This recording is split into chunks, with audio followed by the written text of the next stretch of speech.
Just a quick thought about whether the kind of government that we support is something that we deal with in a sense of being the owner of or simply the renter of. And here's the idea.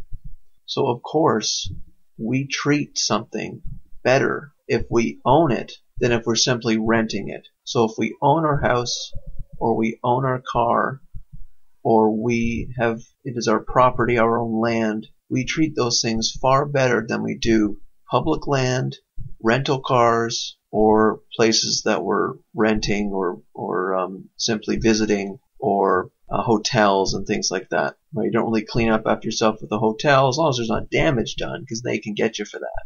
But you don't exactly clean or vacuum your hotel room, right? So consider that example with government. We are only here for a certain amount of time. Do we care that much about what the state of the world will be when we are dead? Well, maybe a little bit, and maybe even more if we have children, and those children will inherit what we do with our government in the world. Maybe. But we're not here forever. We don't exactly own the state of the world. We are only here temporarily, and I think that that is more consistent with renting the world, and thus renting government, as opposed to owning government. And that argument, which I think is an interesting one, is used in a book called Democracy, the God That Failed. The last name is Hoppe, H-O-P-P-E.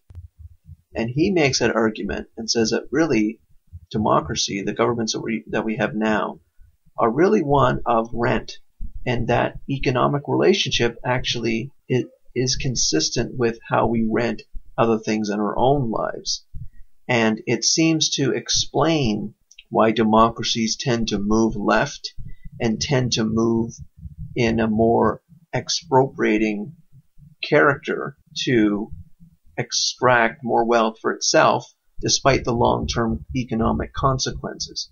It seems to be consistent with the idea of things sliding more and more to a I want it now mentality.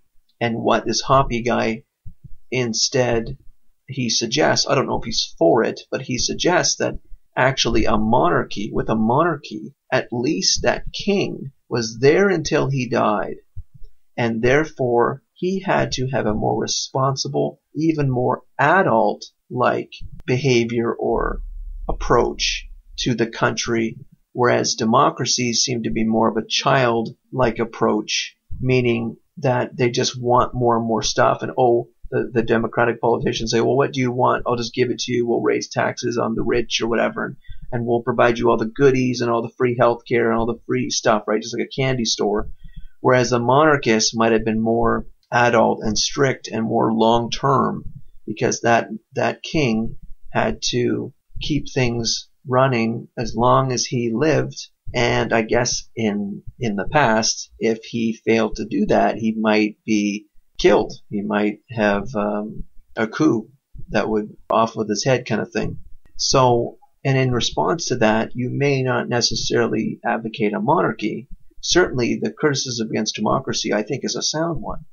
But you may advocate a republic instead, and a republic would not have a monarchy, but it would create a very stable group of hopefully the best people in the country who would try to have a more adult and long-term view on government than the current one we have with democracy.